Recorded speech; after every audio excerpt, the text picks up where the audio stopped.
Some of them very likely have planets, and therefore I can imagine civilizations immensely beyond the capabilities of our own.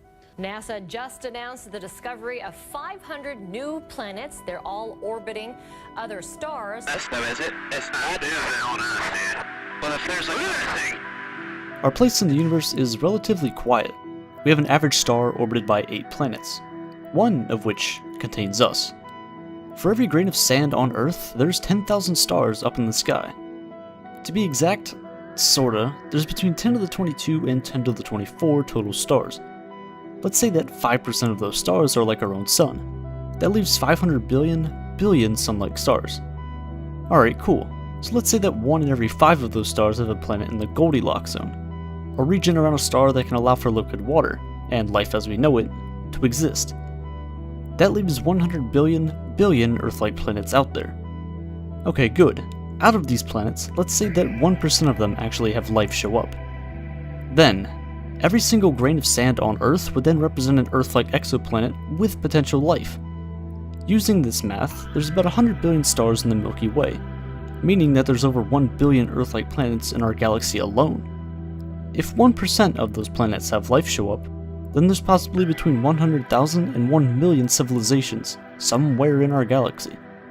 SETI, the search for extraterrestrial intelligence, has been searching for these signals for decades, but out of all of these possible civilizations, we've heard back from exactly 0. So, where is everybody?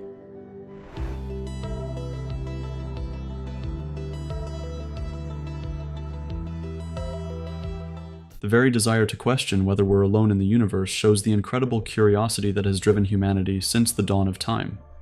This sense of curiosity about the world around us is what, in a lot of ways, makes us human. And there is no company and product that embraces and celebrates this spirit like Curiosity Box, the sponsor of today's video. Curiosity Box is a subscription box, created by Vsauce, one of my favorite YouTube channels. The box is packed with science, math, and art-themed items designed to spark your love for learning. With me right here is the Legacy Box that comes with a gyroscope, an astonishing ruler that allows you to measure things in the weirdest units like light picoseconds, beard fortnights, micro-Everest, and many more. The Soma Cube with these significant shades of blue, a box that shows different art forms in nature with a new preface by Michael Stevens himself, and my favorite to-scale solar system decal stickers so you can carry a piece of the universe with you wherever you go. Oh, and I can't forget this really cool Vsauce Vice shirt that's perfect for people like me who grew up playing GTA Vice City. The Curiosity Box isn't just a subscription, it's an experience designed to make you ask questions about the world. From the big questions like, are we alone in the universe? To the weird ones like, how tall am I in micro-Everests? It's 201 micro-Everests if you were wondering. To get this Legacy Box and all the cool boxes they send each month, go to curiositybox.com/aperture or click the link in the description and use code APE for 25% off your first box or $15 off the annual plan. The Fermi paradox addresses this exact question. If there's so many stars out there, if there's so many planets that are like Earth, why haven't we found them yet? Or why haven't they found us? Planets are actually really common in the universe.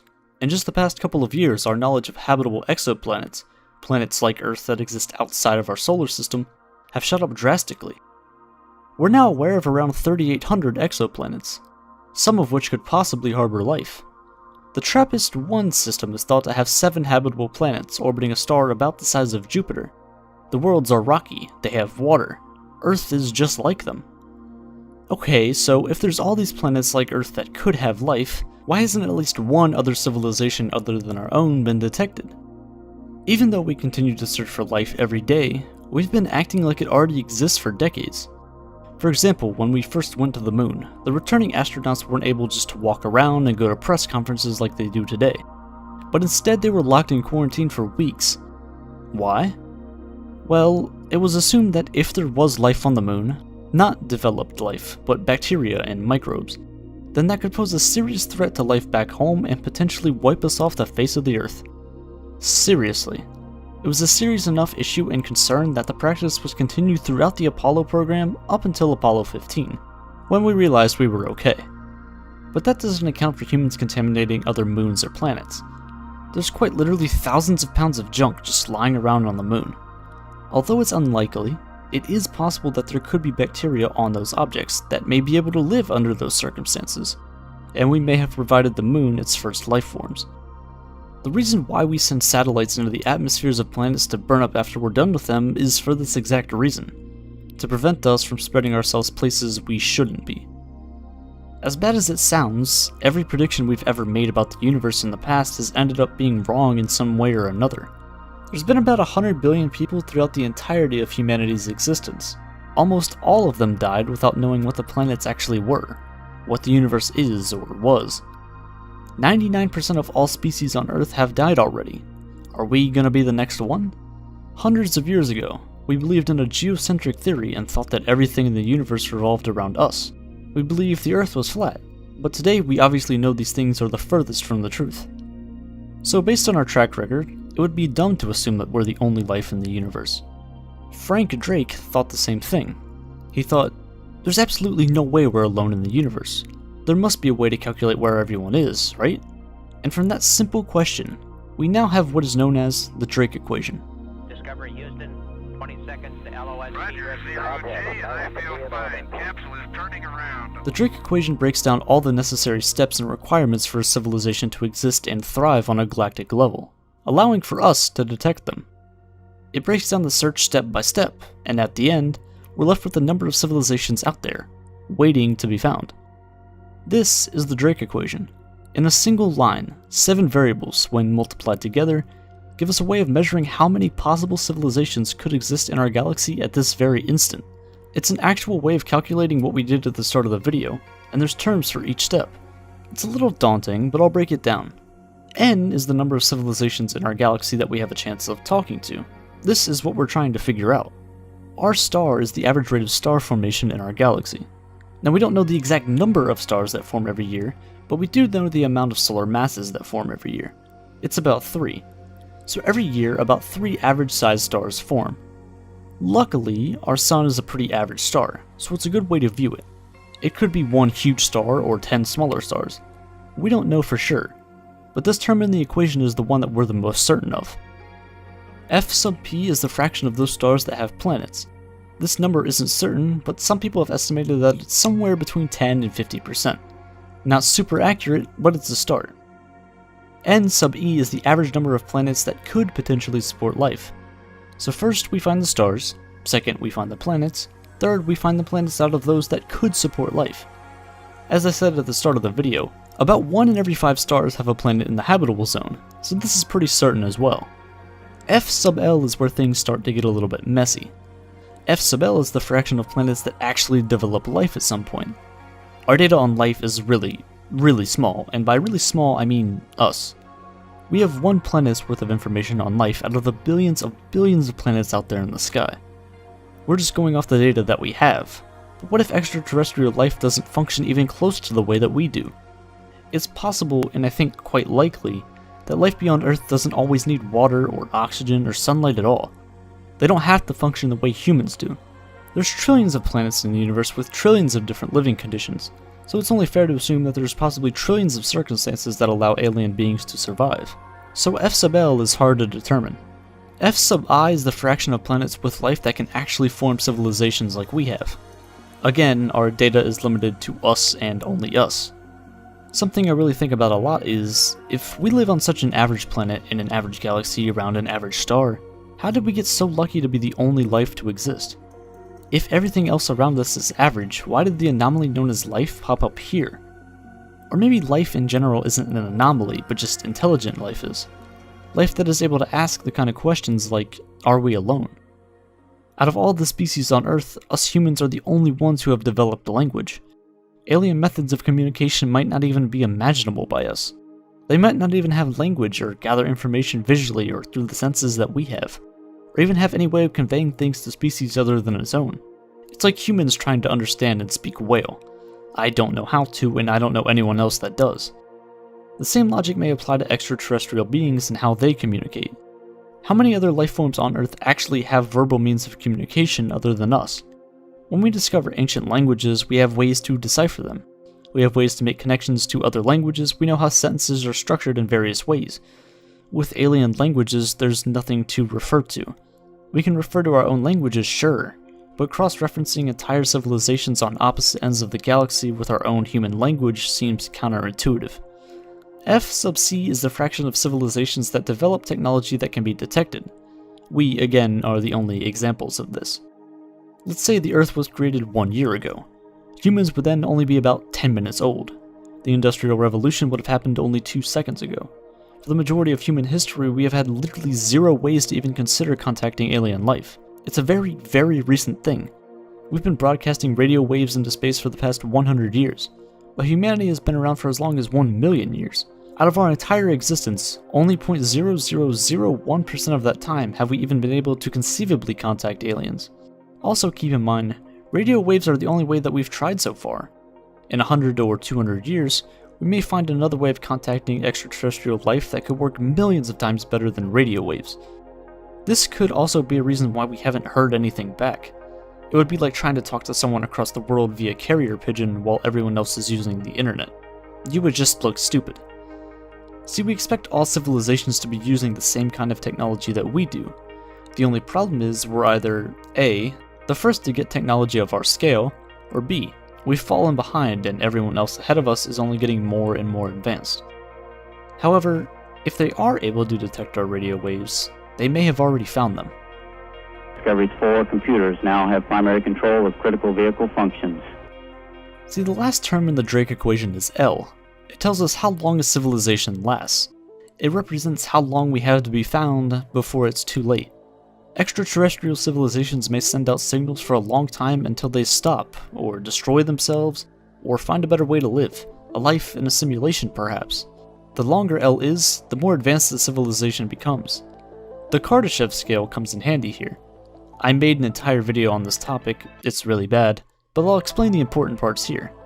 First, a civilization needs to find a way to take over its planet. This is called a Type 1 civilization. We're on our way there, we're at about 0.72 at the moment. A Type 2 civilization is capable of harnessing the power of its entire host star. See, the further away you are from a star, the less energy you get from it. Earth only gets maybe 1/1000% of the sun's energy at any moment. Many structures have been proposed to somehow harness the sun's energy, but we won't be there for a very, very long time. The third stage for a civilization is, you guessed it, a Type 3 civilization. This civilization has conquered the galaxy and has access to any and every planet.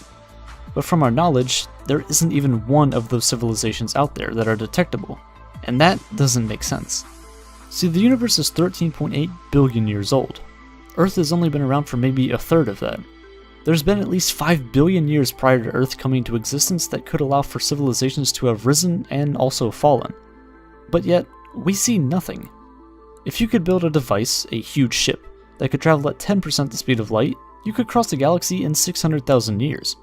I know, it sounds like a long time, but in comparison to the Milky Way's at least 10 billion year old age, 600,000 years is literally nothing. All it takes is for one species to do this, and they could cover the entire galaxy. So if it's that easy, why haven't we seen it yet? Well, it might be a good thing, because that would mean that the Great Filter is in front of us. There may be other life in the universe, but there's barriers that we all have to overcome. The Great Filter theory helps explain this very well. Imagine that there's 1 million civilizations in the Milky Way galaxy, but not all of them can thrive to the point that they take over the galaxy. There's barriers in the way. These barriers are things that new life forms and civilizations must overcome. The first barrier might be multicellular life, and maybe that's an easy barrier to cross. Okay, next barrier. The ability to have thoughts and a consciousness. Next, maybe we have to understand basic technology. Okay, that's fine, we're good at that. Next, discover time travel. Okay, not so easy. We're kinda stuck. See, there's things that prevent us from progressing, moving forward and becoming a galactic civilization, but we don't know what those things are. There's hundreds of billions of planets in the Milky Way, but when we look for other life, there's nothing. Where's it all at? Well, the Great Filter theory shows that there's certain steps that the species must get past in order to take over their planet, solar system, galaxy, and so on, just like the Kardashev scale suggests. One, or perhaps multiple of these filters are extremely hard, or maybe impossible to get past. The question is, have we already gotten past that barrier, or does it lie in front of us? If it's behind us, then good. We've passed a nearly impossible step in building a civilization, and we may be one of or even the first advanced civilization in the universe. If it's ahead of us, then we have our work cut out for us. For the majority of human history, the planet's fate was up to events that humans couldn't control. For example, large asteroids that wiped the planet of its inhabitants. But today, actually only in the past 80 years, we've developed technology capable of ending human civilization at a moment's notice. We're working on AGI that will then lead to superintelligent AI. These could be some of the barriers we must get past, and it may be where many civilizations fail. If we find an advanced civilization that has died in the process of advancing, then the Great Filter is in front of us, and this isn't good. The Great Filter is a challenge that wipes out almost every species that encounters it. It's not just one that kills off 99% of a population. That would give them a chance to regrow and reconquer that barrier. This would kill 100% of every civilization that has ever existed, and leave no chance for repairs. As with many other things that people believe to be stronger than them, things like superintelligent AI or aliens, many people tend to fear them. Historically, whenever a stronger species or civilization, or, for the future's sake, technology arose, it almost always resulted in the weaker party being wiped out. For example, humans and Neanderthals, or more recently, the discovery of North America. Perhaps this is only human nature, but based off of what we know from the past, first contact with aliens might be the most dangerous thing humanity has ever faced.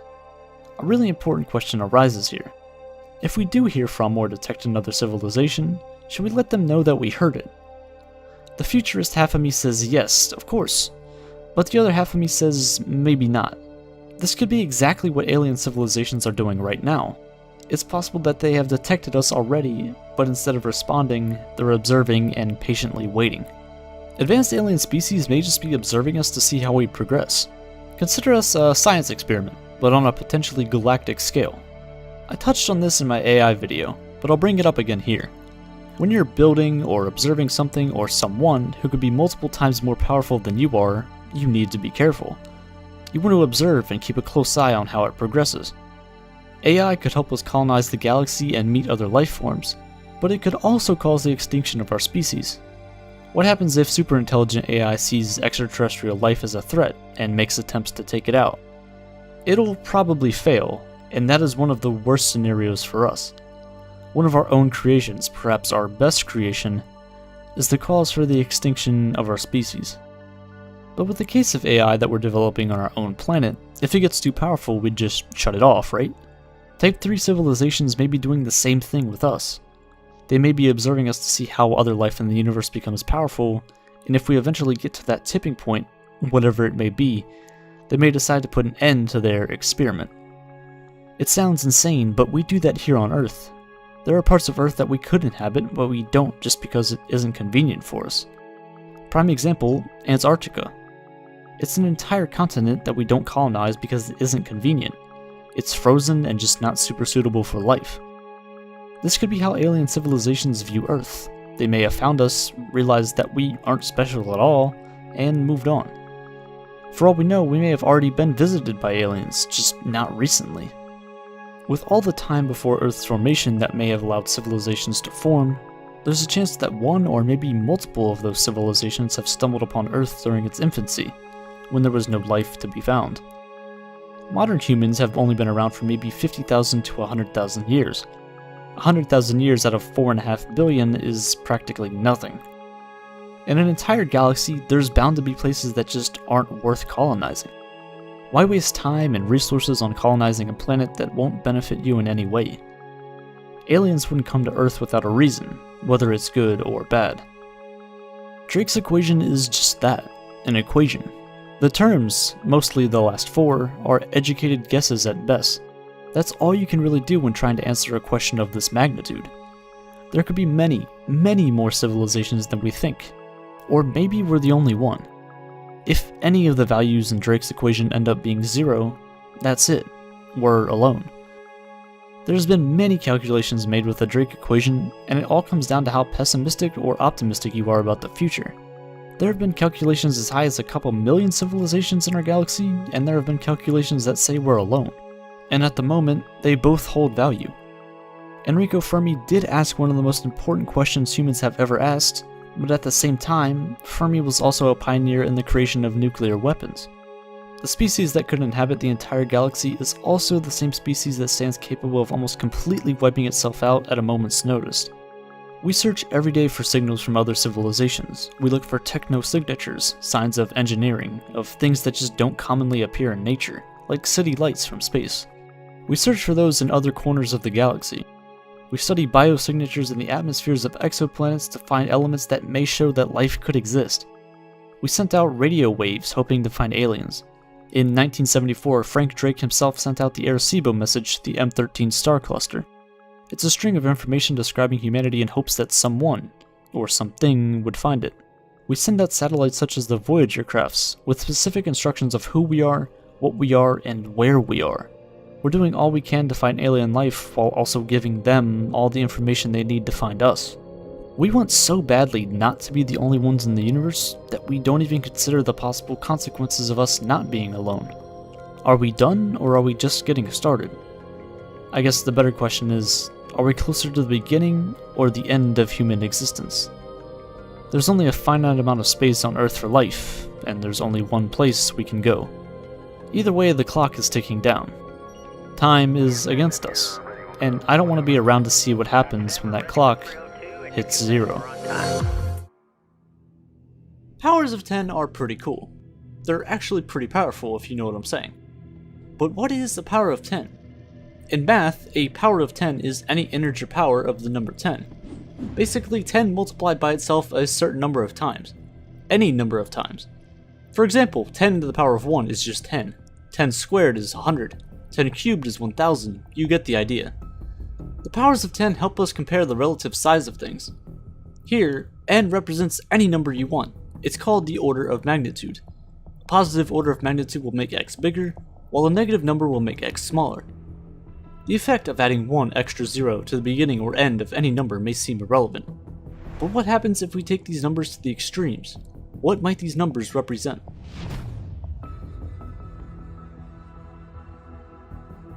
Believe it or not, the powers of 10 actually put our universe into perspective quite nicely.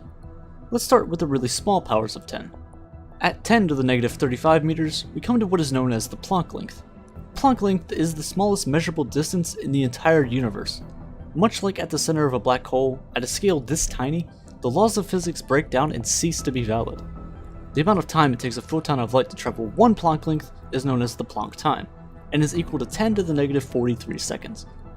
Meaning that this is the shortest measurable time possible. Any time shorter than this physically has no meaning at all. This is why, at the moment, scientists can only say that the universe came into being after it was already 10 to the negative 43 seconds old. Getting larger at 10 to the negative 18 meters, we reach quarks. These are the subatomic particles that compose protons and neutrons. 10 to the negative 7 meters, we reach the smallest forms of life, single-celled organisms. At 1/10 of a meter, you'll find things that you can see, like eggs, birds, and toilet paper. At 1 meter, we have everyday life, humans, dogs. Blue whales come in at a solid 30 meters. Next, we come across the meaning of life, or 42, whatever you decide it is. At 270 meters, we reach the length of the Titanic. Triple that, and we get the population of Vatican City, the smallest country in the world. It's kind of funny because Central Park in New York City is actually 4 kilometers long, and is 8 times larger than Vatican City, which is an entire country. Clocking in at 11,000 meters is Phobos, Mars' largest moon. Fun fact, one day it's going to crash into Mars, so if we're going to colonize it, we should probably find a way to deal with it. With an order of magnitude of 5, we have Hydra, one of Pluto's moons. Even though it's a moon, it's only 100 kilometers across. The state of West Virginia in the United States is actually 4 times as large. There's also about 10 to the 5 hairs on the average human head. At 2,300 kilometers in diameter, we have everyone's favorite planet, Pluto. Oh, wait. Anyway, moving on, with an order of magnitude of 7, we have Earth. At 12,700 kilometers, at a diameter of 200,000 kilometers, we have Proxima Centauri, the closest star to our Sun. It's also home to Proxima b, an exoplanet with features much like Earth. If there were to be a manned mission to any other star system's planets, Proxima b would probably be the first choice. With an order of magnitude of 9, the Sun clocks in at about 1.4 million kilometers wide. It accounts for more than 99.8% of the mass in our solar system. At 10 powers of 10, we come across the orbits of Mercury, Venus, and Earth, ranging from 36 billion kilometers from the Sun all the way to 93 million kilometers. Although these orbits seem pretty big, they're dwarfed by one of the most luminous stars in the sky, the Pistol Star. At 470 million kilometers wide, it radiates as much energy in 20 seconds as our sun does in one whole year. But the Pistol Star is nothing when compared to the largest star ever discovered, UY Scuti. It is over 2 billion kilometers wide, and if it were to replace our sun, it would completely swallow the planets of Mercury, Venus, Earth, Mars, Jupiter, and Saturn. At 26 billion kilometers, we reach what is known as a light day. It is exactly how far light travels in 24 hours. This distance is currently farther than any human or space probe has ever traveled. At 10 to the 14 meters away from Earth, our solar system appears only as a small point of light in the sky, just like every other star that we see in the night sky. 10 to the 15 meters, we have the Cat's Eye Nebula, one of the most complex nebulae ever discovered. The entire nebula is nearly half a light year in diameter. At 2 light years away from Earth, we reach the Oort cloud, a region of space filled with water and methane ice. At this far distance, the sun's gravity no longer has an effect on objects past this point. Other stars are stronger. At 10 to the 17 meters, we have a familiar sight, the Pillars of Creation. Each pillar is over 5 light years long, that's about 48 trillion kilometers each. Everyone has seen these before. However, they won't last forever. They're actually already gone. The Pillars of Creation are located at about 7,000 light years from Earth, but about 6,000 years ago, they were destroyed by a nearby supernova, meaning that in 1,000 years, they'll fade away from our view and disappear into the darkness of space. Skipping forward to 10 to the 21 meters away from Earth, we can finally see the Milky Way galaxy in its entirety. Every star in the night sky that you can see lies within our galaxy. However, at 10 to the 22 meters, we reach the distance to our nearest neighboring galaxy, Andromeda. You can actually see Andromeda in the night sky with a simple pair of binoculars or normal telescope. 10 to the 23 meters, we reach what is known as the Local Group. Its name pretty much tells you what it is. It's the local group of galaxies that are near the Milky Way. We're actually the second largest just behind Andromeda. The Local Group is a part of the Virgo Cluster, a group of galaxies just like the Local Group, except much larger. The Virgo Cluster contains about 1,500 galaxies and is over 15 million light years long. At 10 to the 24 meters away from Earth, we come across the anomaly known as the Great Attractor. See, objects with a lot of mass have a stronger gravitational pull. That's why planets have moons and you don't. They're a lot more massive than you are. However, the Great Attractor is a bit different. It's pulling clusters of galaxies towards it, but we can't observe or see what it is. It's an object with a mass tens of thousands of times larger than the Milky Way's, but we don't even know what it is. At 10 billion light years from Earth, we come across the largest known object in the universe, the Hercules Corona Borealis Great Wall. It's a bit of a mouthful, but rightfully so. Why? Because it physically should not exist. It is 10 billion light years long, 7 billion light years wide, and nearly 1 billion light years deep. This means that light would take 10 billion years to cross the entire wall only once. To put it into perspective, the universe is only 13.8 billion years old. In the time that Earth has been a planet, about 4.5 billion years, the light that has left the one end of the Great Wall hasn't even made it halfway to the other side yet. The structure is so big, it breaks laws of physics. There is something in the world of science known as the cosmological principle. To put it simply, it says, no matter where you are in the universe, if you look in any direction, you should see an even distribution of matter. This, in turn, creates a limit for the sizes of objects. It's about 1.2 billion light years, meaning that this structure is 8 times the supposed limit of the largest object possible. And at 10 to the 27 meters away from Earth, we reach the outer limits of the observable universe. This is as far as we can go and most likely will ever be able to. And thus, our journey ends. Just 27 steps ago, we were back at Earth, back at life as we know it. But the most amazing thing to me is that we traveled to the outer limits of our universe as we know it, reaching the largest structures known in the entire universe, and it only took us 27 steps. 27 orders of magnitude. But in order to travel to the tiniest limits known to man, at the Planck length, we have to take 35 steps backwards from the human level. This means that we are 8 orders of magnitude, or about 100 million times larger compared to the smallest thing there is, than the universe is compared to us. And that, I find, is the most interesting thing of them all. Liftoff from a tropical rainforest to the edge of time itself, James Webb begins a voyage back to the birth of the universe.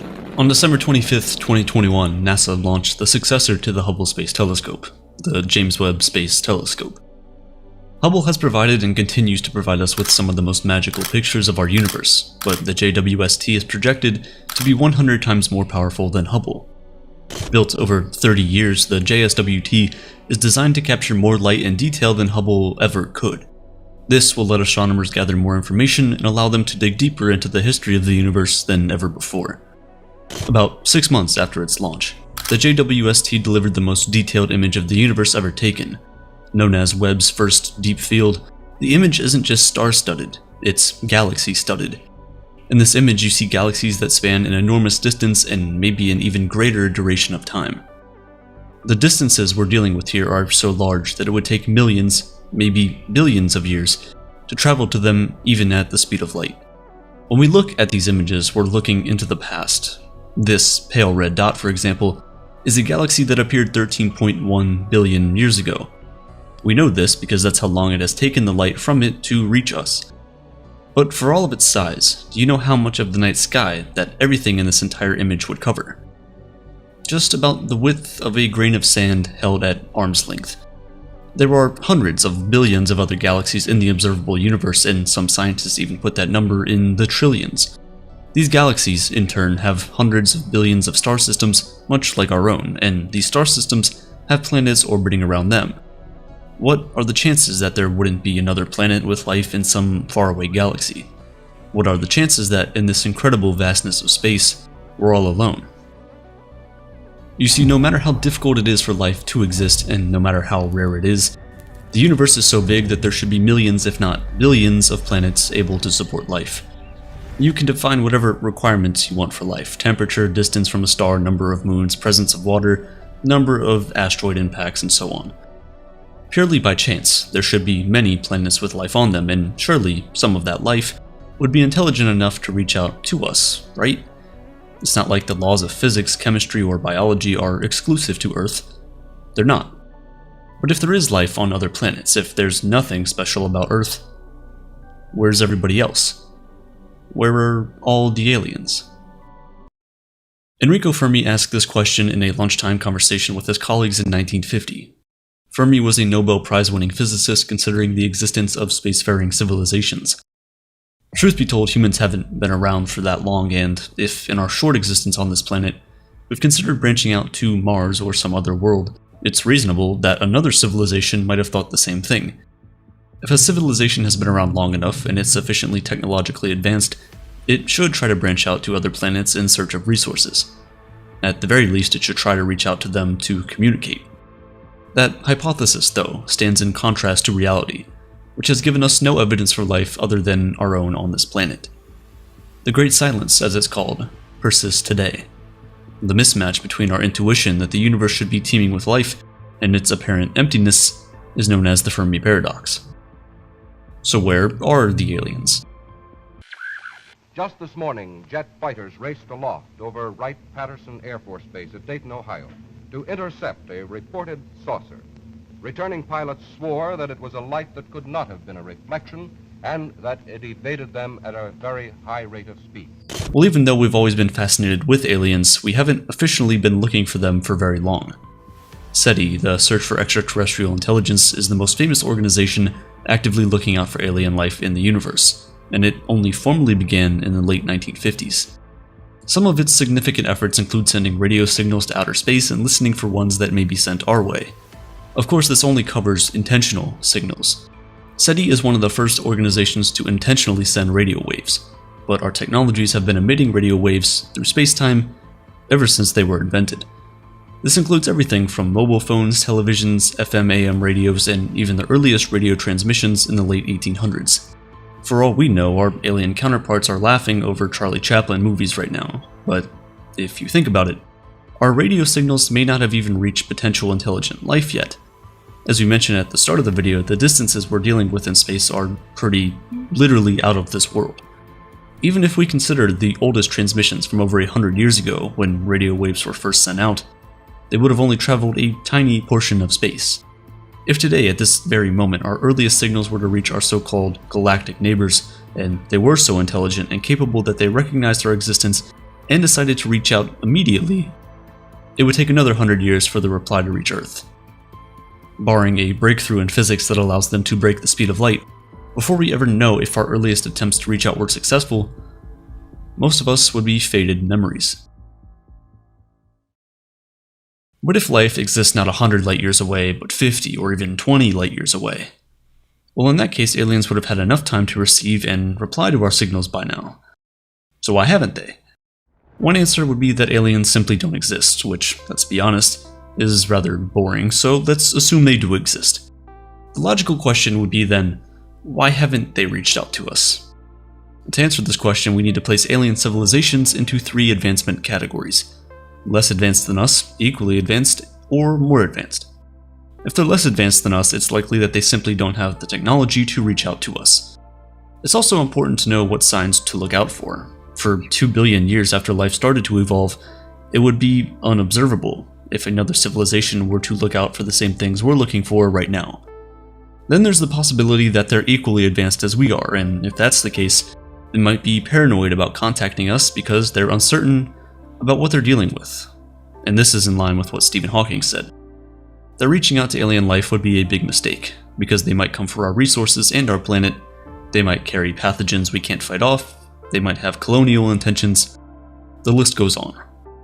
Given how we've treated other human beings because of differences we created in our own minds, it's fair to say that it would be a mistake to assume that an extraterrestrial species would greet us with kindness. The third possibility is that the aliens possess far superior intelligence. Humans are no longer attractive to them. It might be a difficult pill to swallow, considering how human-centric we are, but hear me out. If the universe is teeming with life, if there's nothing special about us, then there's not much point in them reaching out to us, much less spending precious resources visiting us. Colonial intentions would likely be less important to a civilization that can, for example, harvest the power of stars. We'd be like the ants of the universe. To most people, ants might be interesting when they first see them, and they can be intriguing. But then interest subsides and we walk past millions of ants every day without paying any attention to them. Sure, some biologists might still be interested, but most of us simply ignore them. We could apply a similar line of reasoning to a superior alien civilization. The exact reason a nearby alien civilization might exist, namely the abundance of life, is also why we haven't felt their presence. On a more cynical note, they might not have visited us yet because they prefer an ambush rather than a hello.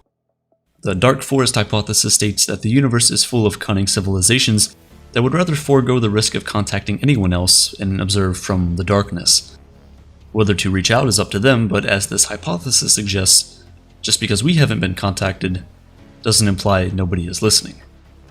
Of course, this is assuming they haven't already visited us.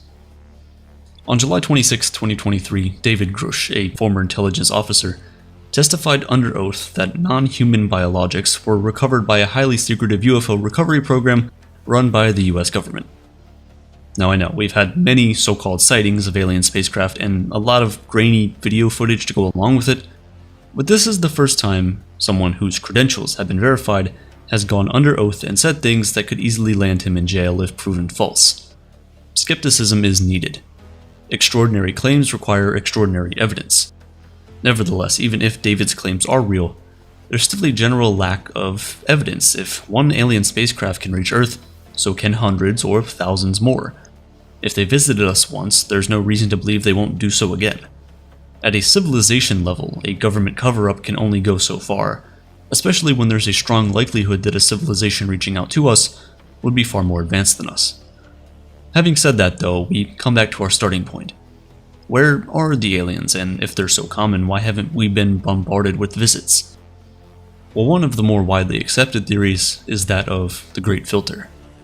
It's a hurdle in the evolution of a civilization that typically leads to its extinction. It could be anything: an asteroid impact, a massive volcanic eruption, an incurable virus, runaway artificial intelligence, self-destruction, the list goes on. The idea is that most civilizations that go through the Great Filter fail, and are inevitably destroyed. If that's what's happened so far in the universe, that would explain the Great Silence. Our civilization alone may have passed this intergalactic test, thus we exist when others don't. But that's only half the story. You see, the scenarios I spoke of only make sense if you assume we've already passed the Great Filter. What if we haven't? What if the Great Filter isn't behind us but waiting for us in the years ahead? Maybe we exist not because we've passed the Great Filter but because we've yet to go through it. Asteroid impacts have happened in the past but could also hit us in the future. Nuclear annihilation is only a button or two away. We've seen some devastating viruses take their toll, and runaway intelligence, well, we're on our way. The Great Filter could be any of these things, or it could be none. It could be something else entirely, something our human-centered minds cannot even imagine.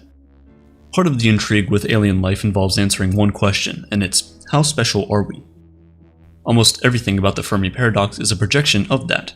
The things we look for, how we look for them, how we expect them to behave. It's a self-centered, egotistical pursuit that is, ironically, very human. But this human-centered curiosity might end up costing our civilization dearly. As Stephen Hawking said, maybe seeking out extraterrestrial life is a terrible idea. For all we know, the Great Filter is just that, our curiosity. Maybe it's the courage to ask, where are all the aliens? Maybe we shouldn't know. We could be dealing with something genuinely otherworldly in the vast unknown of space. Who dares wins. Not this galactic race, we don't. Maybe the Great Filter is not a catastrophe that will happen to us. Maybe it's one we seek. Hopefully the James Webb Space Telescope has some answers, or at least newer questions for us. Watch the video on your screen to understand why the JSWT is so important. In 1970, a British mathematician named John Conway created a project known as the Game of Life. Even though it's a game, it isn't one that you necessarily play. The Game of Life is a zero-player game, which doesn't make much sense when you hear it. The way it works is, you put in a set of initial conditions and then observe. That's it. Once you put the initial conditions in, the game runs itself. Other than the small set of rules that the simulation follows, it runs on almost nothing. Some patterns only run for a few generations before they die out, while others seemingly go on forever. And this got me thinking, if a simulation as small as this, with very little variables, can result in something huge, what if we scale this up to, say, the size of a universe? A simulation that's more than just dots on a screen, but a simulation with galaxies, planets, and life. More importantly, if that is possible, how do we know that we aren't living in one of those simulations right now?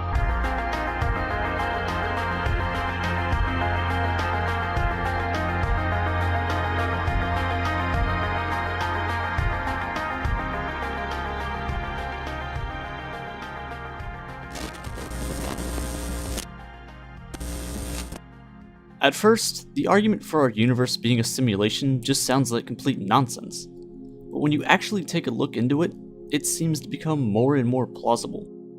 How do you observe things? Well, you see them, or smell them, or observe them with any of your senses. This is your subjective reality. A reality based on a subject. You. You are alone in your own head. Everything that you observe or interact with ends its journey with neurons firing in your brain in a certain way to create your view of the world. With this being said, can you prove that there is an objective reality? That is, a reality that exists independently of our knowledge of it. A sort of overarching reality that encompasses all of our subjective realities. It exists without our observation of it.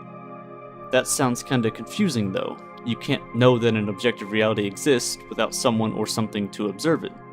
For example, if I went outside and stated that it was freezing, and you went outside and stated that it was scorching hot, that is where our subjective realities come into play. From this, it seems that two different minds, two different people, can observe a single object in multiple ways. In an objective reality, it would just be either freezing or just scorching, regardless of either one of our observations. In an objective reality, in order to prove something exists, you would have to observe it without observing it, which is an obvious contradiction.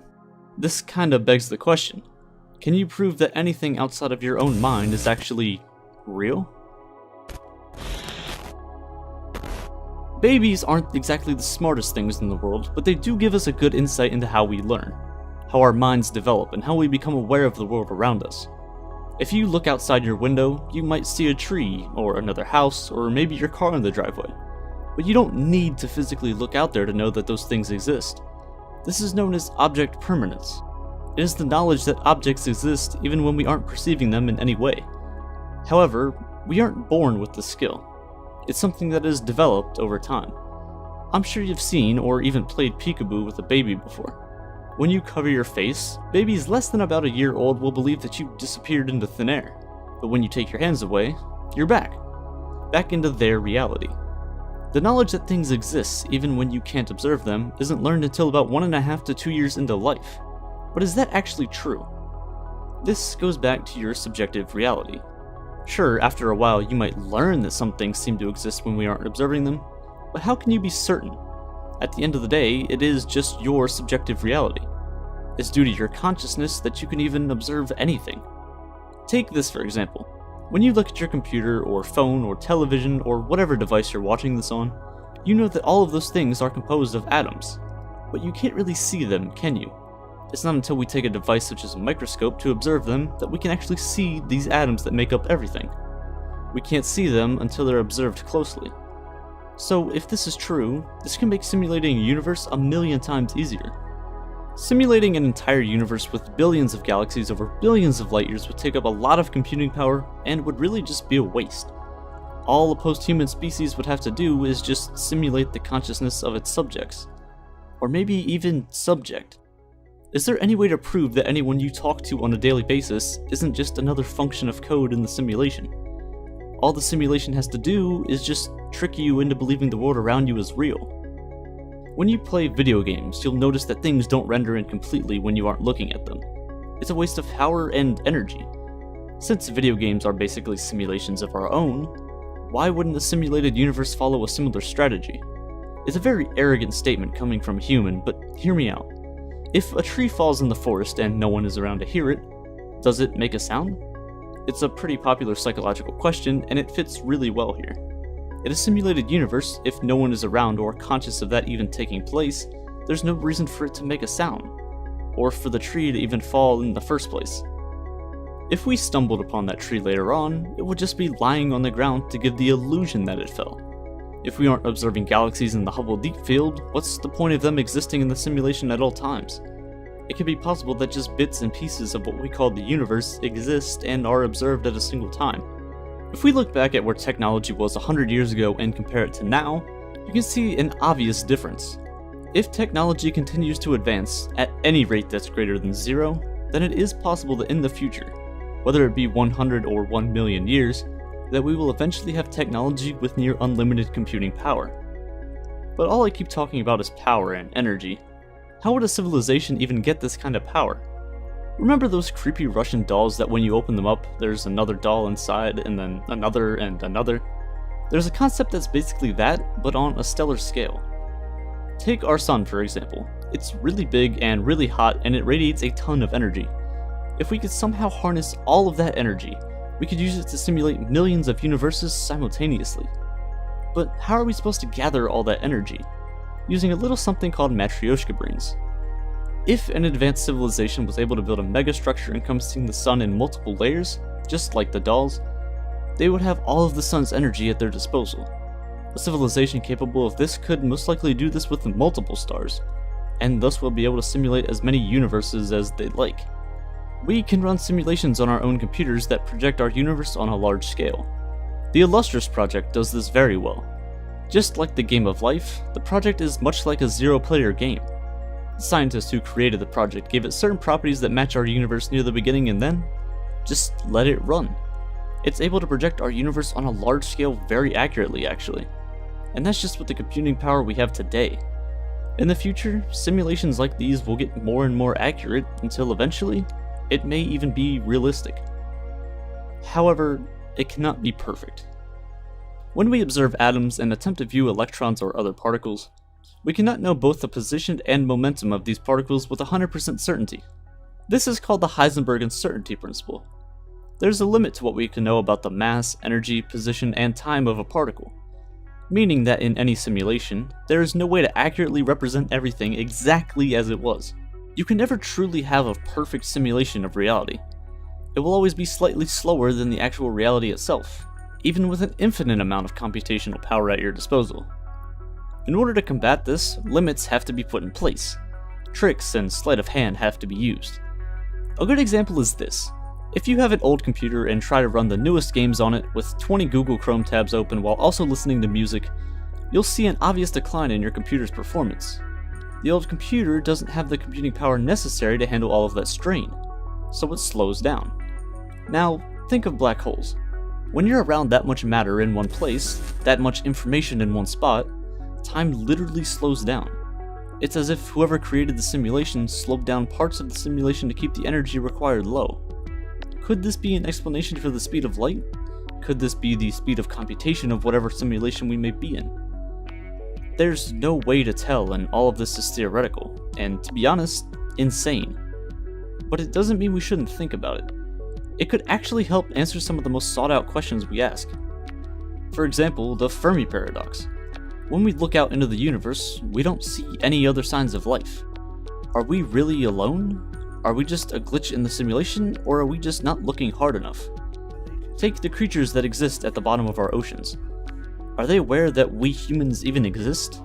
Are they aware of anything outside of their immediate vicinity?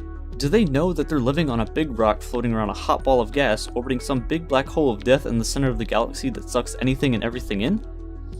Probably not. What if we're just like those creatures, but the furthest that we can observe or are aware of is what we call the observable universe? Perhaps the universe cannot exist without conscious minds to observe it. The idea of simulated universes could also explain the multiverse theory. The idea of a multiverse is just that, multiple universes, or perhaps infinite universes. In many situations, when there's a high chance of someone getting killed or someone has a near-death experience, they are reported to have said that their life flashed before their eyes. Their most special moments and memories from their life all comes rushing back to them in an instant. Researchers from Hadassah University in Jerusalem analyzed multiple cases of people who experienced these near-death experiences. In almost all of these cases, those being interviewed stated that they had lost all sense of time. One of them wrote, "There is not a linear progression, there is a lack of time limits. It was like being there for centuries. It happened all at once, or some experiences within my near-death experience were going on at the same time as others, though my human mind separates them into different events." Another respondent stated, "I could individually go into each person and feel the pain that they had in their life. I was allowed to see that part of them and feel for myself what they felt. When people experienced these things, it was as if they were living another life. They experienced things they never felt before. It was as if they stepped foot into an alternate reality. The idea of time didn't exist for a short while, and they were able to analyze things that no other living person could do.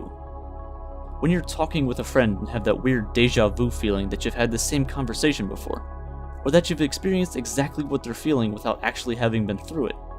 Perhaps you, in another universe or another simulation, actually had that same thing happen to you. The illusion of free will allows us to live our lives in any way we see fit. But what if every single decision that you've ever made has been pre-programmed into the simulation that we could exist in? Every decision you make branches you off into a parallel universe, a parallel simulation, where every choice that you have ever made has led you to this exact very moment. At home, on your phone, watching this very video. Current technology already greatly surpasses human performance and speed. That's why many big companies like Tesla use robots and other machines to do jobs that humans can't do as effectively. Biological neurons, those are the neurons that fire in your brain every second of the day, operate at a peak speed of about 200 Hz, whereas modern microprocessors operate at least 2 GHz, a whole 7 orders of magnitude faster.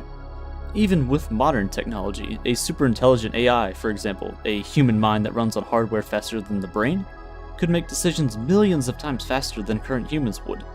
It would be able to think of every outcome and pick from the best ones. However, we are not superintelligent AI. There is a limit to what the human brain can do, can observe. We have, though, made some very important discoveries that keep us asking questions. Most importantly, math. Math seems universal. there are numbers and patterns in things from the size of atoms to things the size of galaxies. Discoveries that we humans have made in only the past couple thousand years have allowed us to ask crazy questions like, are we living in a simulation?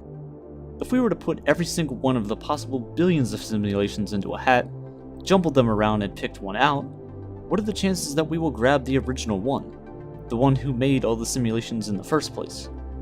What are the chances that the Earth we're living on even exists?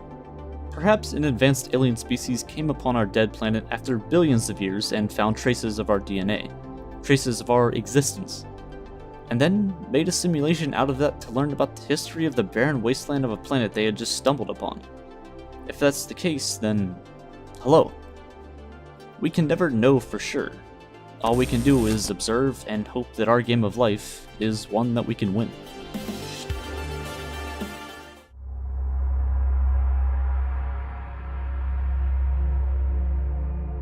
Earth and civilization as we know it has come a long way in the past 200,000 years, and has experienced a multitude of changes in that time. The human species has only existed for a mere 0.0015% of the immense 13.7 billion year age of the universe. However, humanity has conquered some of the most daunting tasks in that time period. We have come from hunting and gathering in the fields of Africa to colonizing the entire planet in a time period that is relatively a blink of an eye on the cosmic level. Some of the greatest minds to ever exist have helped push modern civilization forward and achieve goals that were once thought to be impossible. In just the past 150 years, we have gone from being stuck to the Earth's soil to landing on our closest cosmic neighbor, the Moon. Humanity's success is nothing short of spectacular, but on the universal scale, we may be rather insignificant. What would happen if we met an advanced alien species with technology more advanced than we could ever imagine?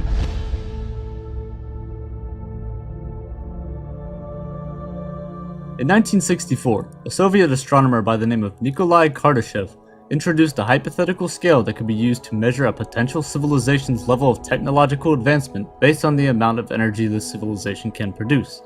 It is known today as the Kardashev scale. The scale has 3 traditional types, but many extensions and modifications to the scale have been proposed since its creation.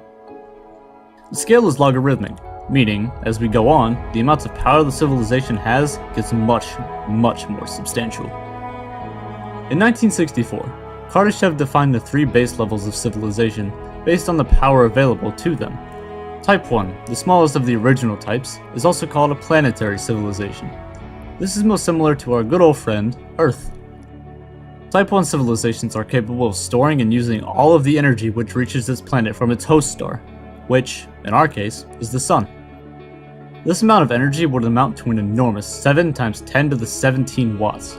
Notice how I said most similar though, as our modern civilization here on Earth does not quite exactly fit into the Type 1 civilization category. Yes, I know, we pathetic humans can't even fit into the lowest level of the advanced civilizations. Rather than fitting into a Type 1 civilization, we humans lie in one of the extended types of civilizations, Type 0. You see, when this scale was proposed, famous astronomer and astrophysicist Carl Sagan produced a formula to define a certain hypothetical civilization's Kardashev rating. This is that formula, where K represents a hypothetical civilization's Kardashev rating, while P represents the amount of power the civilization uses in watts. A proposed Type 0 civilization will control approximately 1 megawatt, or 1 million watts of power, which is minuscule compared to the amount of power we use on a daily basis. In 2015 alone, the total world energy consumption was 17.35 terawatts, or this huge number.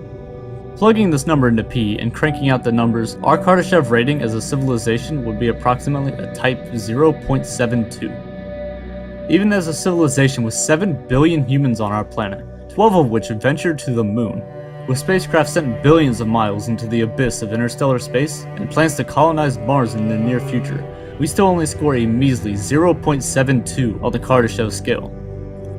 According to Carl Sagan, humanity is going through a phase of technical adolescence, typical of a civilization about to integrate the Type 1 Kardashev scale.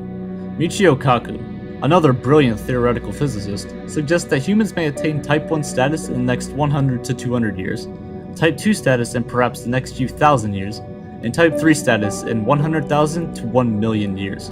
This really goes to show the truly immense timescales it would take to advance to the next type of civilization.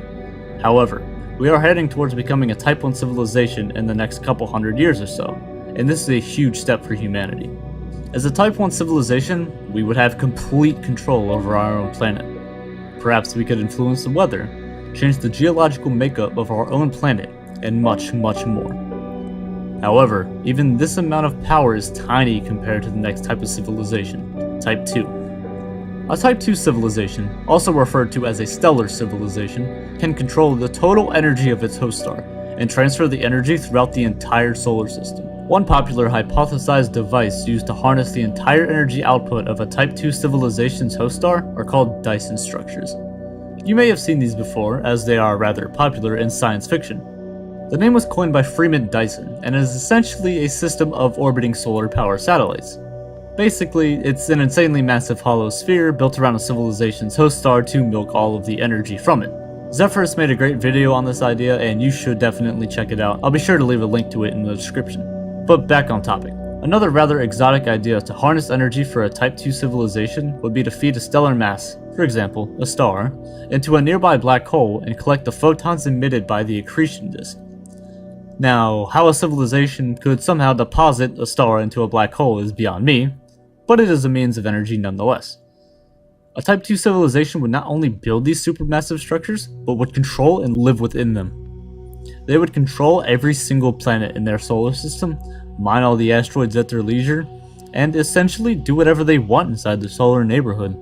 The amount of power the civilization would have is remarkable, but is nothing when compared to a Type 3 civilization. A Type 3 civilization, also referred to as a galactic civilization, can control the total energy of its entire host galaxy.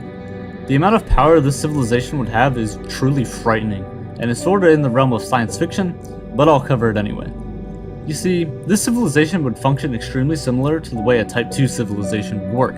It would harness the power of stars, mine planets and asteroids, and so on, but not only for one star, but for billions of stars. A civilization such as this would use planets and solar systems like Legos, building and deconstructing planets to build up their empire elsewhere in the galaxy. The galaxy would seemingly become their playground, and everything they do and use is merely a toy. Harnessing the energy of quasars would be like hitting the lottery for them. The supermassive black hole at the center of their galaxy could be used as an energy source for a Type 3 civilization. Galactic real estate would become a reality, with planets, stars, or even complete solar systems being auctioned off by some supreme leader. Interestingly enough, this hypothetical galaxy may not even be noticeable. If such a civilization did exist, all of the energy from the stars would be held and used for whatever the civilization may need. This means all the starlight, gas, and elements in an entire galaxy would become like your kitchen pantry. If all of the matter in their entire galaxy was exploited for energy, an outside observer would view the galaxy to be completely invisible. It would appear as if there were a hole in the galaxy, or, if they have colonized the entire galaxy, perhaps nothing at all. There is a place in space known as the Great Void. At nearly 330 million light years in diameter, the Great Void is one of the largest known voids in the entire universe, and is commonly referred to as a supervoid. This region of space is seemingly devoid of life and galaxies as we know it. A region of space with such a massive size as the Great Void contains, scientists estimate that there should be at least 2,000 galaxies in this area of space. But, to date, there have only been 60 galaxies that have been discovered in the Great Void. This is a mere 3% of the amount of galaxies that should occupy an area this large. So, where are they? Could it be Type 3 civilizations completely dominating an entire region of space, milking a 330 million light-year wide region for resources? Leave your thoughts in the comments below, and I'll be sure to respond to them as quickly as I can. Thanks for watching. 13.8 billion years. That's how long the universe has existed. Older than the planets, stars, as old as time itself. The universe is immeasurably vast. To put it into perspective, if we reduce that timescale down to a single year, the entirety of recorded human history, you, me, and everyone else who has ever lived, would take up a minute at best.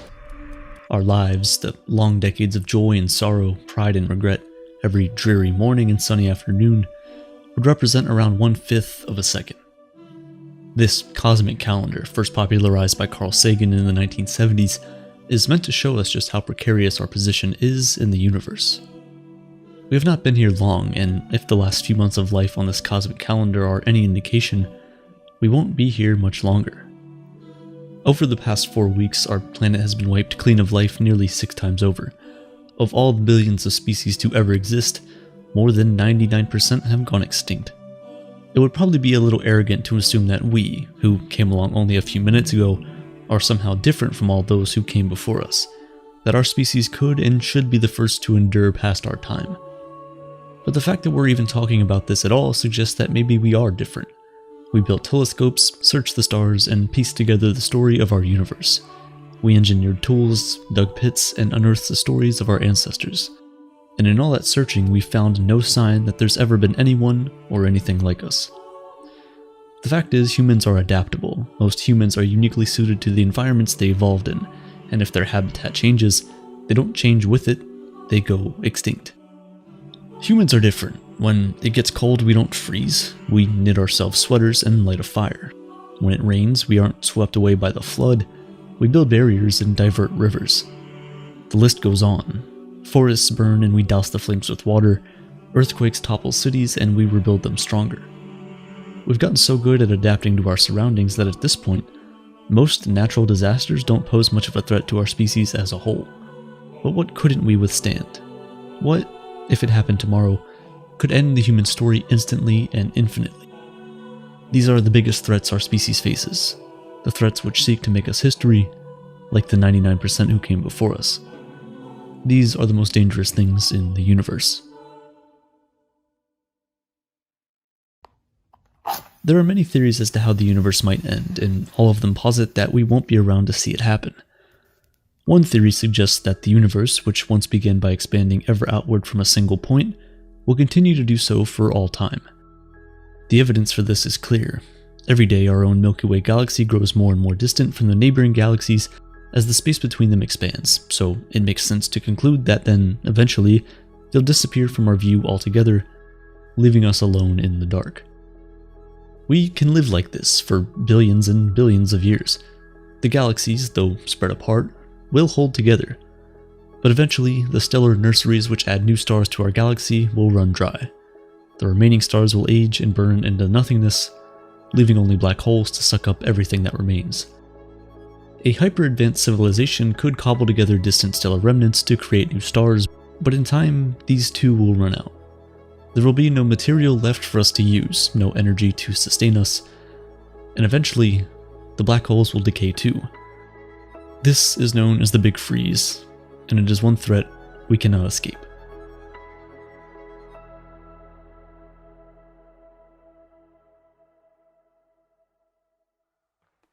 While the galaxies are, on the whole, growing apart, there are a few exceptions.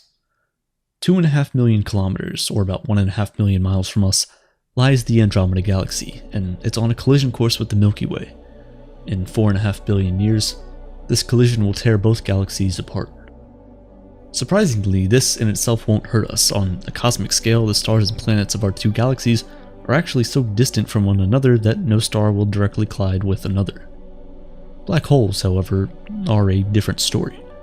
They can grow far, far larger than any star, in almost every spiral galaxy, including Andromeda and the Milky Way, holds one at its core. If our sun comes too close to either one of these supermassive black holes, we'll be consumed or, at best, ejected into interstellar space. While we already know about the eventual death and rebirth of our galaxy, there's one smaller, more local danger that could threaten our solar system in the same way: the appearance of a rogue black hole. Black holes form when a massive star runs out of fuel at the end of its life cycle.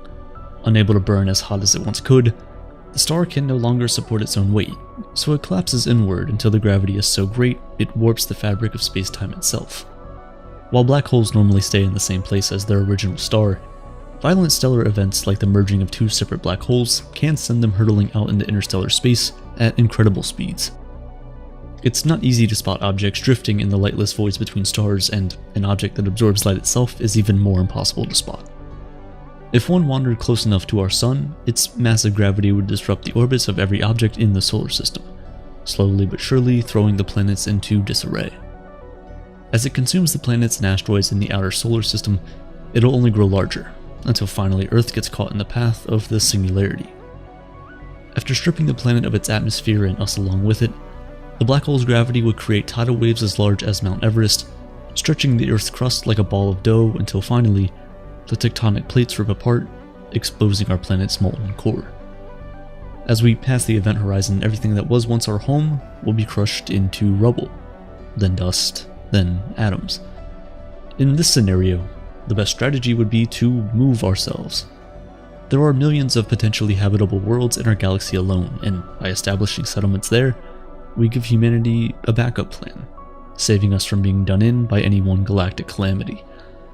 This is the same strategy we'd use to avoid extinction through the expansion, contraction, and eventual death of our own sun, which will inevitably cook and consume the Earth just as readily as a black hole would.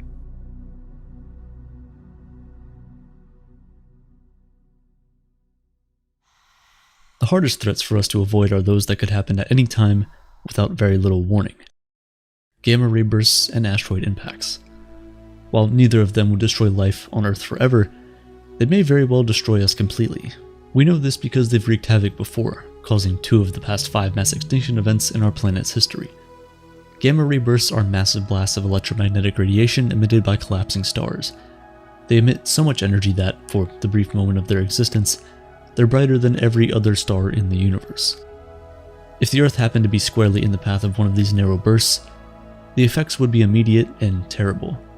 75% of the upper atmosphere, specifically the ozone layer, destroyed in an instant. Without ozone, all life on Earth would be exposed to the harsh ultraviolet radiation of the sun, causing DNA damage and cancers. The long-term effects are even more devastating. For several years, acid rain would fall and photochemical smog would darken the skies, reflecting more of the sun's rays. If this were to happen today, given how unstable our climate currently is, the darkness might trigger a runaway cooling effect, leading to a decade-long winter. These same effects were seen during the Cretaceous Paleogene extinction, or the death of the dinosaurs. Approximately 66 million years ago, a 10-kilometer or 6-mile long asteroid struck the surface of our planet, carving a near 180-kilometer or 112-mile long crater in present-day Mexico. The impact instantly vaporized the water beneath it and scattered hot debris across the planet, setting the world aflame. Soot from the blast turned to aerosol and blackened the skies, causing a very real decades-long winter that slowly killed off all the life on the surface. While humans today might survive such an impact by hiding away in a remote underground bunker, the vast majority would be left to die. If an even larger asteroid struck, say, 30 to 60 kilometers, it would completely eradicate all life on Earth, no matter the hiding place. Essentially, if an asteroid or gamma ray burst aimed itself at Earth, there would be very little we could do about it. As gamma ray bursts are impossible to predict, our only immediate solution would be to deal with the effects as best as we can. Unlike gamma ray bursts, which occur in our local group of galaxies only once or twice every 5,000 million years, rogue asteroids are a real and present threat, and the only one that humans have so far taken steps to counter. Since the 1990s, NASA has identified over 25,000 near-Earth asteroids. While many smaller ones may be out there, they've located more than 90% of the asteroids large enough to devastate the Earth. While no large asteroids are currently on a collision course with our planet, NASA scientists have proposed and even tested a solution to counter them. In September 2022, NASA deliberately flew the Double Asteroid Redirection Test Satellite, or DART, into the asteroid Dimorphos, measurably changing its orbit. Should a world-ending asteroid come barreling towards the Earth, we'll simply nudge it out of the way long before it ever reaches us. While the dangers we've discussed so far are possible, inevitable, and devastating, they only come along every 100 million years or so, if that. The odds that one will happen in the foreseeable future are slim to none. In that sense, the most dangerous thing in the universe isn't simply that which could cause the most destruction, but the one that's most likely to. For that reason, we are the most dangerous thing in the universe, at least to ourselves. If we are to die, the odds are overwhelmingly clear that it will be at our own hands. There will be no death from above, no gamma ray burst or rogue black hole. It'll be because we chose to die, either through the negligence of human-caused climate change or the short-sighted malice of nuclear war. We invented the machines that warmed our planet, causing droughts, floods, and massive storms. We invented the bombs that can annihilate millions in an instant, and each day we choose to keep them armed and aimed squarely at our own heads. At this moment, there's over 12,000 active nuclear warheads on our planet. A full nuclear exchange will instantly wipe out entire cities, and in the aftermath, radioactive fallout will eventually kill billions. The skies will darken and plunge our planet into a nuclear winter, slowly starving everyone else unfortunate enough to survive, just as it happened 66 million years ago and 400 million years before that. The Bulletin of Atomic Scientists keeps a symbolic clock that measures humanity's proximity to doomsday. In 1947, when the clock was first unveiled, an expert panel of scientists and academics judged that we were 7 minutes to midnight to our own extinction. When the Soviet Union fell, ending the Cold War, they turned the clock back to 17 minutes. But now, as we fail to deal with climate change, as nuclear arms treaties fall apart, and as Russia once again threatens war with the West, we're 100 seconds from midnight. At this moment, we have two paths forward. We can listen to our collective inner voices of reason and survive our own present together, or we can all join those who went before us, only this time, our extinction would be by our own hands.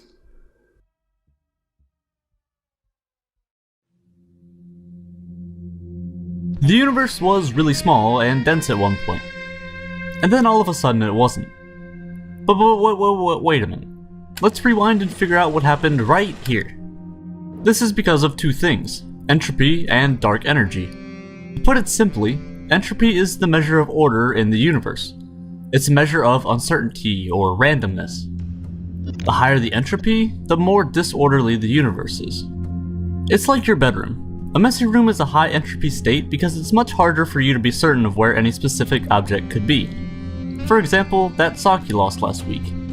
But once you clean everything up and make it neat and orderly, it's much easier to be certain about where an object will be. This is entropy in a simple nutshell. But why is it important? Simply put, it could be what causes the end of our universe. Before we get to the end of the universe, we need to discuss what events will occur between now and then. This video is much like a sequel to a video I made recently called What Will Happen in 1 Billion Years. If you haven't seen it, I suggest you watch it. If you do, this video will make more sense.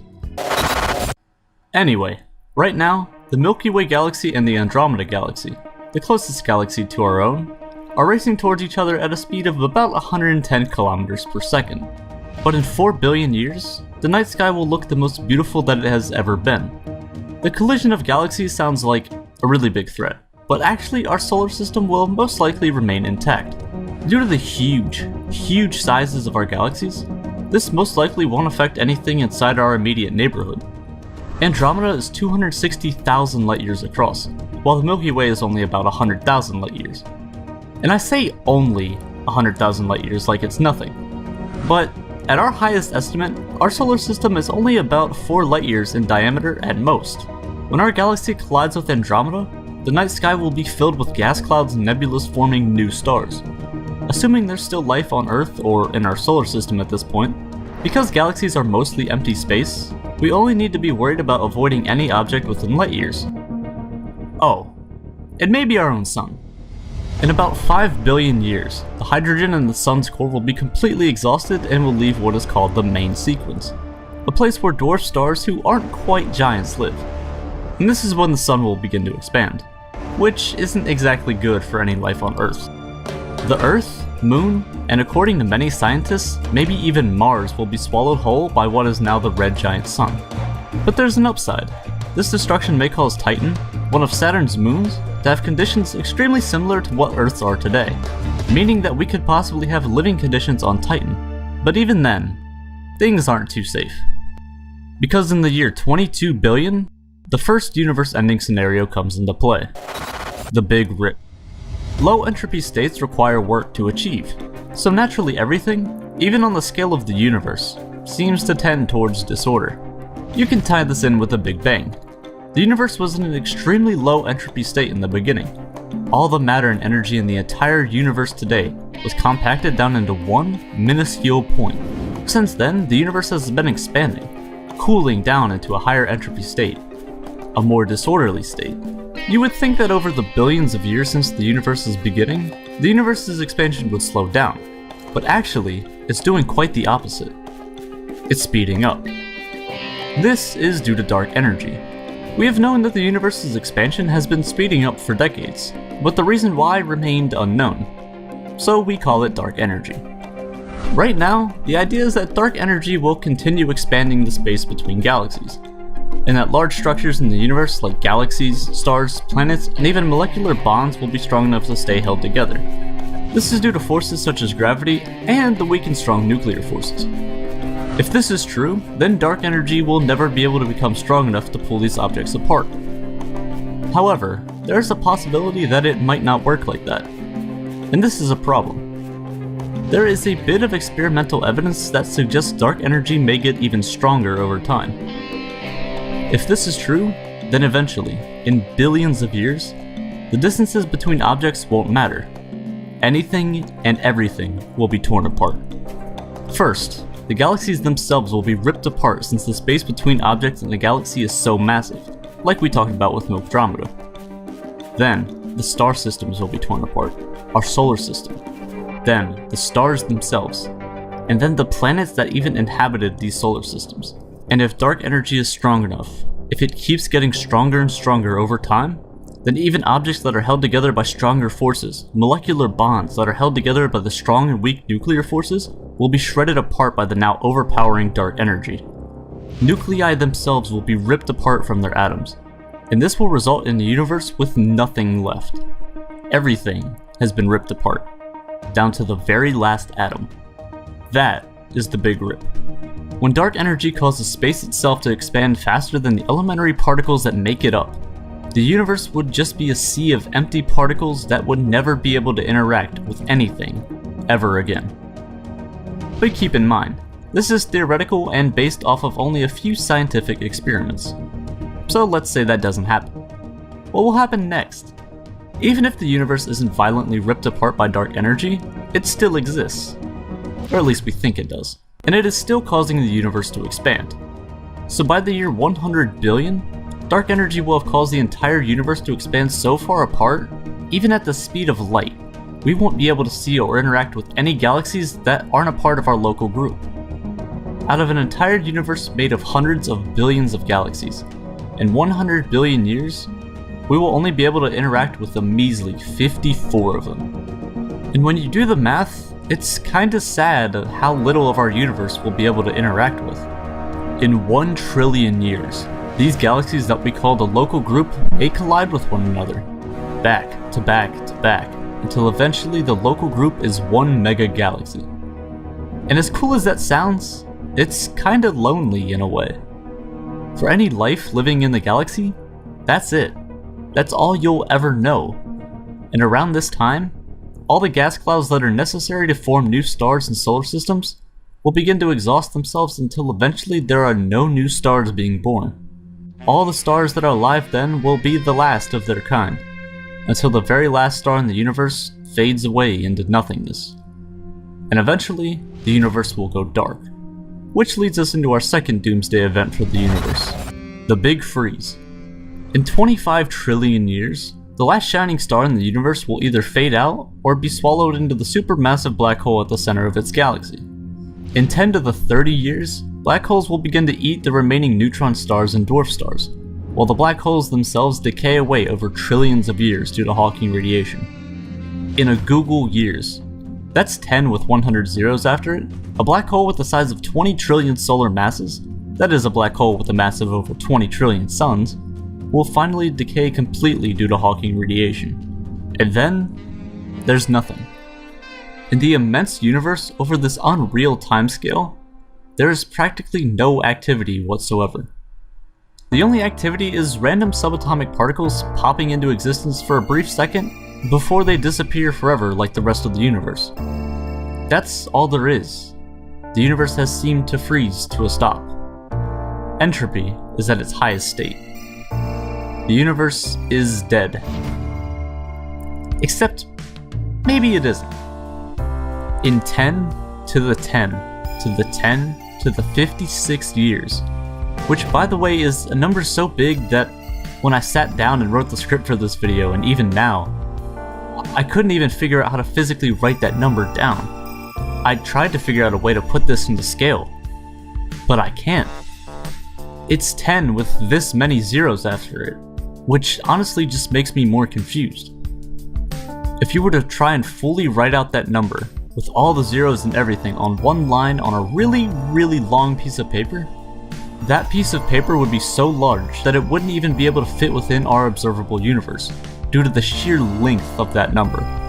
In that many years, due to those subatomic particles we mentioned, combined with quantum tunneling, a phenomenon where particles seemingly instantly teleport between locations, even faster than the speed of light, there is a chance there could somehow be an extreme random entropy decrease at an extremely specific point in the vastness of the universe, where all subatomic particles in the universe quantum tunnel to the same exact location at the same time. This would result in a new Big Bang, a new universe, or maybe new universes.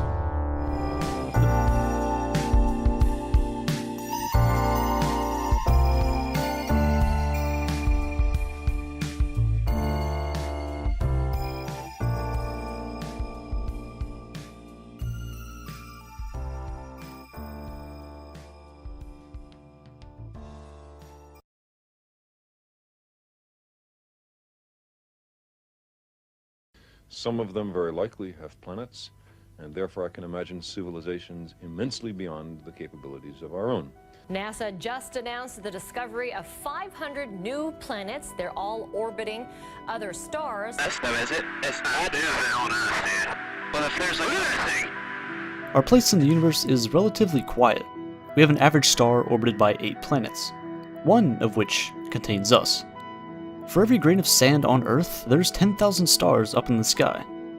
To be exact, sorta, there's between 10 to the 22 and 10 to the 24 total stars. Let's say that 5% of those stars are like our own sun. That leaves 500 billion sun-like stars. Alright, cool. So let's say that 1 in every 5 of those stars have a planet in the Goldilocks zone, a region around a star that can allow for liquid water, and life as we know it, to exist. That leaves 100 billion Earth-like planets out there. Okay, good. Out of these planets, let's say that 1% of them actually have life show up. Then, every single grain of sand on Earth would then represent an Earth-like exoplanet with potential life.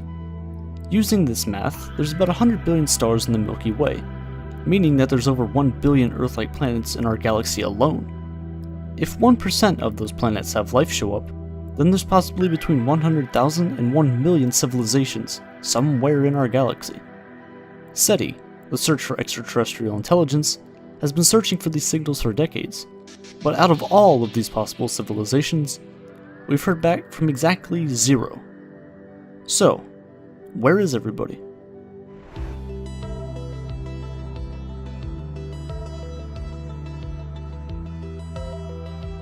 The very desire to question whether we're alone in the universe shows the incredible curiosity that has driven humanity since the dawn of time. This sense of curiosity about the world around us is what, in a lot of ways, makes us human. And there is no company and product that embraces and celebrates this spirit like Curiosity Box, the sponsor of today's video. Curiosity Box is a subscription box, created by Vsauce, one of my favorite YouTube channels. The box is packed with science, math, and art-themed items designed to spark your love for learning. With me right here is the Legacy Box that comes with a gyroscope, an astonishing ruler that allows you to measure things in the weirdest units like light picoseconds, beard fortnights, micro Everest, and many more. The Soma Cube with these significant shades of blue, a box that shows different art forms in nature with a new preface by Michael Stevens himself, and my favorite to scale solar system decal stickers so you can carry a piece of the universe with you wherever you go. Oh, and I can't forget this really cool Vsauce Vice shirt that's perfect for people like me who grew up playing GTA Vice City.